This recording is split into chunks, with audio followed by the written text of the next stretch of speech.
Hello, Read Through the Word friends. Welcome. Today is Wednesday, September 27th, and continuing in the New Testament.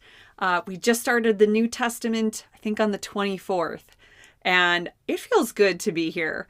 I also have to say, it is hard to choose each time what to focus on in teaching.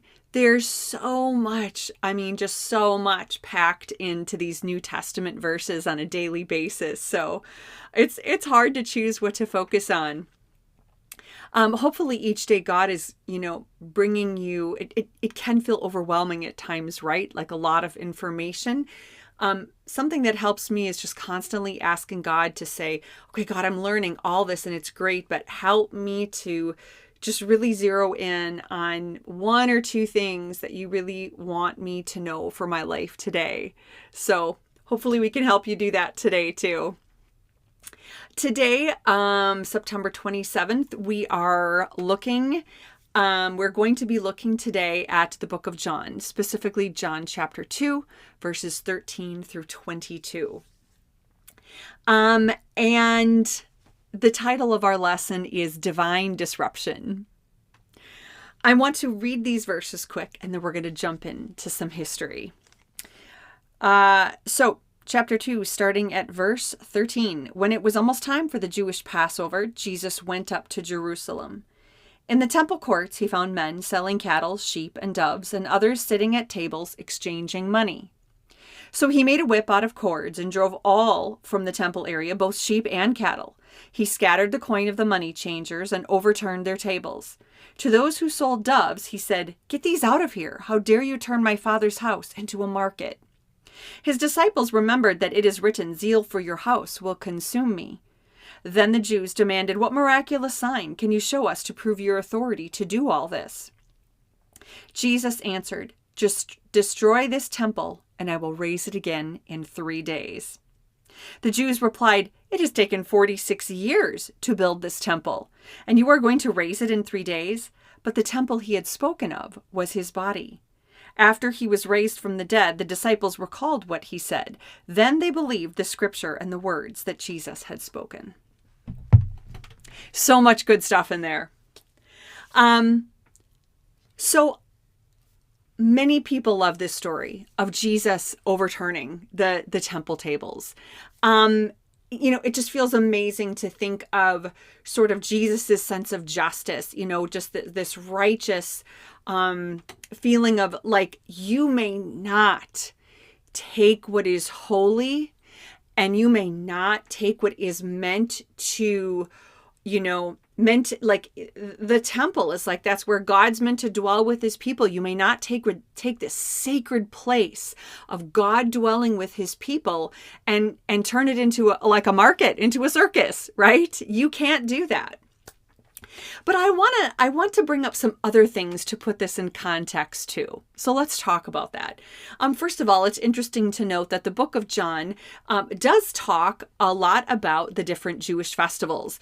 In Enduring Word Commentary, they say that John repeatedly refers to the festivals as festivals of the Jews because many of his readers would be Gentiles, and so they would be unacquainted with the details of the Jewish sacred year.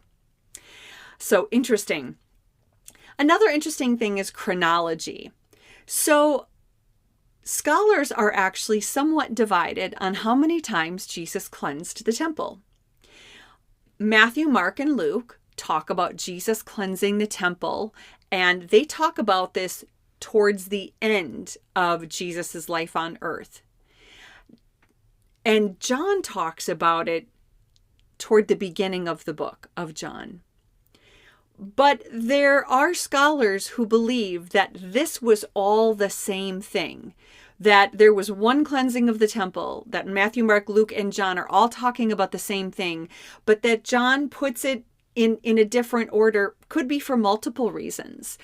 Things are not always chronological in the Bible. And which is why I love that the chronological Bible puts it for us this way. But there are a few oddities about the book of John chronologically, and this could actually be the one cleansing of the temple towards the end of Jesus's life on earth. So scholars are kind of divided on this, and either way, there's lots of different, you could research it more and Google it more.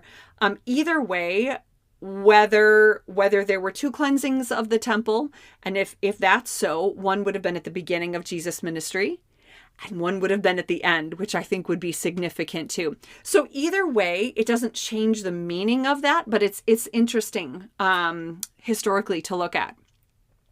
When we think about the whip he used, it was most likely a whip that people used to herd animals.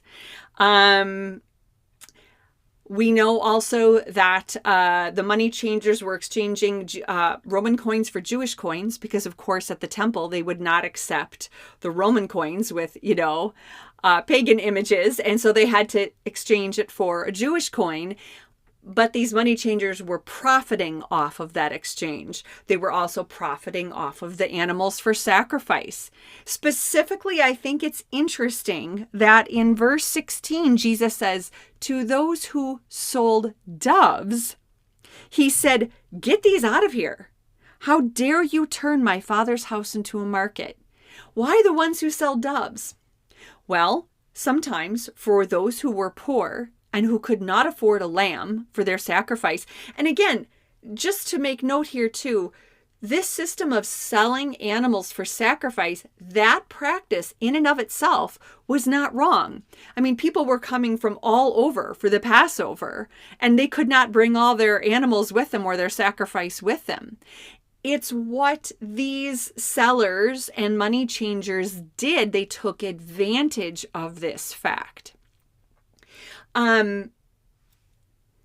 So back to the doves, people who often could not afford a lamb for their sacrifice would buy a dove or doves instead. And so it's interesting that Jesus targets the people selling doves. It's almost as if he's saying, you're even exploiting the poor. Like, not only are you making money off of these people, some people are coming in, they can't even afford a lamb, and they're barely affording maybe the temple tax and barely affording to buy a dove, and you're even exploiting them. So I think that's really interesting that Jesus points out that particular group of sellers. Something else interesting. So where this whole market thing was taking place was most likely the court of the Gentiles. So let's kind of map out what this sort of looked like. You have the court of the Gentiles. Then there would have been, a few, 3, 4, 5 steps up, and then there would have been the court of the women. Then from there, another maybe 10 to 15 steps up, you'd be in the court of the men. And then from there, the court where they did the sacrifices, and then on into the Holy of Holies.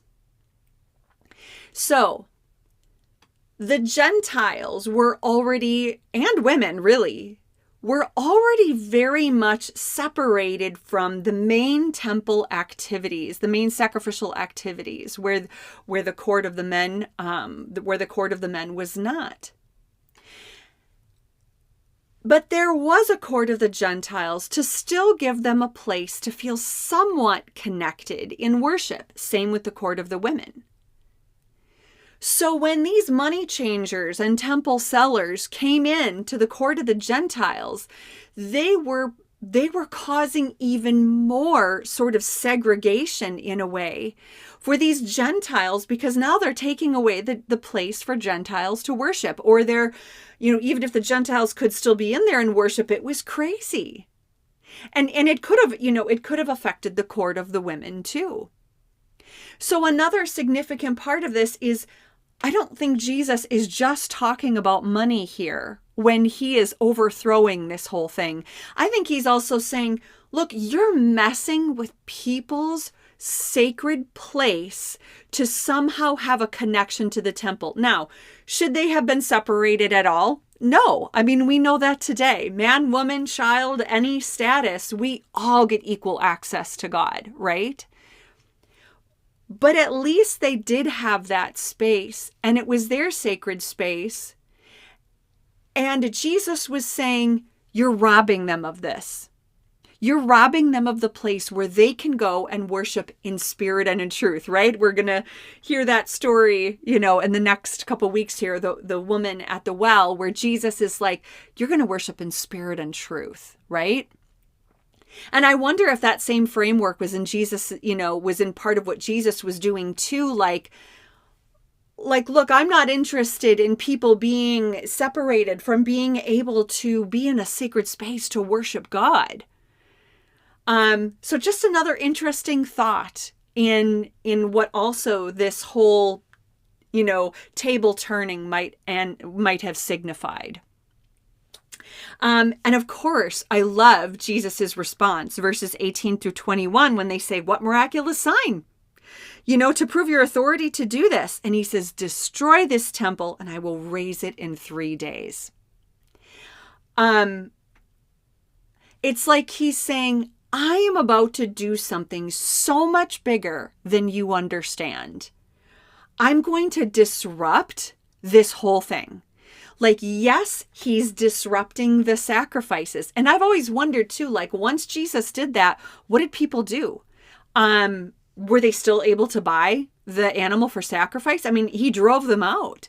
Did it disrupt the actual sacrifices? Did it disrupt some people being able to sacrifice? I would be curious to know that. It doesn't give us indication of what happened next. Would so love to know that. But I think Jesus is, he's saying, look, I'm not talking to you about this temple. I'm talking about me. And once again, Jesus keeps kind of like with the living water in Sukkot, Jesus kind of keeps going, it's me. And you're missing it. You're missing it for all your rules and your regulations and your faked piousness and you're taking advantage of the poor. Like, you're missing it. Like, it's me. I'm going to tear this whole system down, right? And I'm going to make a way for everyone to be able to be equally connected with Jesus. I